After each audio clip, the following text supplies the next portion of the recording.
नीतीश कुमार मुख्यमंत्री हैं रहेंगे तो बार बार हम बोल चुके हैं और फाइनल है, नीतीश जी मुख्यमंत्री बनेंगे। नमस्कार, पॉलिटिक्स में आप सबों का स्वागत है। और आज हम पॉलिटिक्स में बिहार के लगातार बदलते रहे पॉलिटिक्स की चर्चा कर रहे हैं। जी हाँ, जिस तरीके से खबरें आ रही हैं, दोनों गठबंधन में कुछ न कुछ चीज़ें चल रही हैं। आज कैबिनेट की बैठक हुई। अमूमन इस तरीके के परिणाम आने के बाद, मतलब चुनाव के परिणाम आने के बाद जब कभी कैबिनेट की बैठक होती है, तुरंत बैठक होती है और उसमें मुख्यमंत्री जो भी रहते हैं वो कैबिनेट में इस्तीफा का प्रस्ताव पेश करते हैं और कैबिनेट उसको मोहर लगाती है और उस प्रस्ताव को लेकर सीधे वो राजभवन जाते हैं और राजभवन में राज्यपाल को सौंपते हैं और कहते हैं कि सरकार बनाने का हमें समय दिया जाए, हम फिर आपसे मुलाकात करेंगे। ये प्रक्रिया है। लेकिन आज जो कुछ भी हुआ वो अचरज करने वाली है। इससे पहले कभी हमने इस तरीके की चीज़ें नहीं देखी है कि भाई कैबिनेट की बैठक तो हुई, लेकिन कैबिनेट की बैठक में 19 तारीख को इस्तीफा देने की बात पारित हुई। मतलब आप 2 दिन पहले आप कैबिनेट की बैठक करके देने की क्या जरूरत? 19 तारीख को कैबिनेट की वो सामान्य प्रक्रिया है, करते आप। लेकिन आज ही कैबिनेट की बैठक हुई और 19 को इस्तीफा देने की बात हुई और 19 को फिर बाकी जो सरकार गठन या बाकी प्रक्रिया की बात, इस्तीफे की बात होगी। तो पहले 2 दिन पहले जाके राजभवन को इससे संबंधित पत्र देने का मतलब क्या है? क्या कैबिनेट की बैठक में कुछ निर्णय असहज करने वाला था? ऐसा तो कुछ भी नहीं था। तो फिर नीतीश कुमार 2 दिन बाद इस्तीफा क्यों देने की बात कर रहे हैं? तो पहले जरा दिलीप जायसवाल का बयान सुन लीजिए। बीजेपी के प्रदेश अध्यक्ष हैं और उस बयान के दौरान उनके चेहरे के भाव को जरा गौर से परखने की कोशिश कीजिएगा। चेहरा का जो भाव है ना, उस भाव से बहुत सारी चीज़ें आपको समझ में आने लगेंगी कि सब कुछ ठीक ठाक नहीं चल रहा है।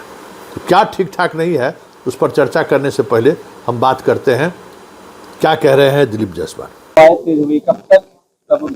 सब कुछ तो हमें लगता है कि सोशल मीडिया पर आ चुका है। 19 तारीख को विधायक दल की बैठक है। आज मुख्यमंत्री जी कैबिनेट के बैठक के बाद राज्यपाल महोदय से मिले और 19 तारीख को विधायक दल की बैठक के बाद राज्यपाल महोदय को जो है सरकार बनाने का जो है प्रस्ताव दिया जाएगा। और हमें लगता है कि 20 तारीख को संभावित है कि पटना के गांधी मैदान में शपथ ग्रहण समारोह। प्रधानमंत्री जी का कार्यक्रम फाइनल हो गया? अभी शाम तक पता चलेगा। संभावित कार्यक्रम प्रधानमंत्री जी का है। और कौन कौन आ रहे हैं इस शपथ समारोह में? प्रधानमंत्री जी हैं, राष्ट्रीय अध्यक्ष हमारे पार्टी के हैं, आदरणीय राजनाथ सिंह जी को सभी को हम लोग यहाँ से आमंत्रित कर रहे हैं। अब अलग अलग जिनका कार्यक्रम तय होगा, भारत के सभी मुख्यमंत्री को हम लोग आमंत्रित कर रहे हैं, सभी डिप्टी सीएम को आमंत्रित कर रहे हैं। तो इस तरह करके आमंत्रण सभी लोगों को जाएगा, सभी सीएम, सभी डिप्टी सीएम और सभी केंद्रीय मंत्री को। और उसमें जिनका प्रोग्राम बनेगा, तय होगा, वो 19 तारीख को पता चलेगा। बीजेपी शासित राज्य के मुख्यमंत्री भी, बीजेपी एनडीए शासित कयास यह भी लगाया जा रहा है कि मुख्यमंत्री के साथ साथ क्या सभी मंत्रियों के भी नाम उसमें शामिल हो जाएंगे? ये तो हम नहीं बता सकते। ये तो केंद्रीय स्तर से और जो हमारे नेता बने हैं उनको तय करना अलग से। आपने सुना, सब कुछ हेतु मध्यवाद बात कर रहे हैं। मतलब होगा, ऐसा हो रहा है, होने वाला है। ये जो हेतु मध्यकाल है ना, ये अपने आप में दिखाता है कि कुछ न कुछ चीज़ें चल रही हैं। आखिर वो चीज़ें हैं क्या? खबर ये आ रही कि मुख्यमंत्री नीतीश कुमार ने 2 टूक कह दिया है कि इस मंत्रिमंडल में एक उप मुख्यमंत्री होगा, एक मुख्यमंत्री और एक उप मुख्यमंत्री। इसको लेकर बीजेपी के जो सहयोगी दल हैं वो थोड़ा असहज है। बीजेपी के अंदर भी पिछले बार 2 उप मुख्यमंत्री थे, इस बार अगर एक ही उप मुख्यमंत्री होगा तो फिर वहाँ भी कुछ समस्याएं हो सकती हैं। एक उप मुख्यमंत्री होगा और दूसरी तरफ चिराग भी दावे कर रहे हैं कि हमारा भी एक उप मुख्यमंत्री होना चाहिए। तो नीतीश कुमार ने पूरी तौर पर पल्ला झाड़ लिया है इसको लेकर कि भाई उप मुख्यमंत्री एक होगा, तय आप लोग करके आइए कि किनको उप मुख्यमंत्री का शपथ दिलाना है। तो ये जो 2 दिनों का जो समय लिया गया है, कहीं न कहीं इस बार नीतीश कुमार पूरी तौर पर, मतलब थोड़ा भी बाएं दाएं नहीं, पहले वाली स्थिति नहीं है कि 43 है तो आप 16 मंत्री बन जाइए, 17 मंत्री बन जाइए। मंत्री का जो कोटा निर्धारित होगा वो तय होगा और उप मुख्यमंत्री एक से ज़्यादा नहीं होगा। अगर इसमें कोई समस्याएं हैं तो आपका गठबंधन है, आप उसको तय करिए। तो ये सारी चीज़ें चलनी शुरू हो गई है। इसलिए दिलीप जायसवाल 20 तारीख को हो सकता है, सोशल मीडिया पर चल रहा है, प्रधानमंत्री आ सकते हैं, जेपी नड्डा आ सकते हैं, राजनाथ सिंह आ सकते हैं। आज शाम तक कुछ स्पष्ट होगा। तो जो दिल्ली से खबर आ रही है वो खबर यही है कि मंत्रिमंडल के गठन को लेकर अब दिल्ली अंतिम निर्णय लेगा। नीतीश कुमार ने जिस तरीके से टिकट वितरण के दौरान अपनी राय स्पष्टता के साथ रख दिया था कि भाई हमें 101 सीट है तो हम अपने अनुसार 101 सीट तय करेंगे, बाकी आपको जिसको जो करना है वो आपको तय करना है।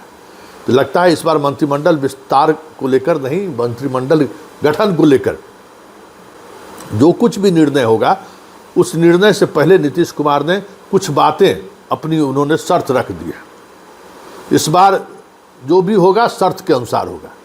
ये नहीं कि सामने वाले के पास इतना बहुमत नहीं है, इतना विधायक नहीं है कि काका जी जो है सो पलटी मार दें। इस खुशफहमी में नहीं रहे बीजेपी या एनडीए। हमने जो शर्त रखा है उस शर्त पर सरकार का गठन होगा।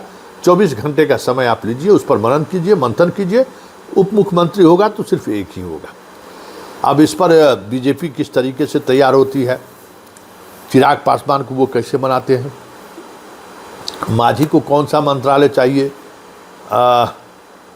उपेंद्र कुशवाहा को कौन सा मंत्रालय चाहिए, ये सारी चीज़ें ऐसी हैं जो अब बीजेपी को तय करना है।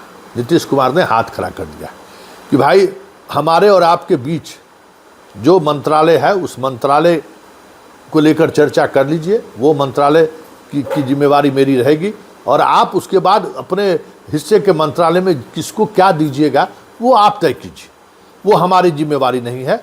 हम भले मंत्रिमंडल के हेड ऑफ इंस्टीट्यूशन मतलब हम मुख्यमंत्री हैं, लेकिन उसमें हमारी कोई सहभागिता या भूमिका नहीं रहेगी। इसका मतलब है कि नीतीश कुमार 2020 से 25 के दौरान जो शासन चला है उसको लेकर सहज नहीं थे। ये तो बार बार कई मौके पर देखने को मिला।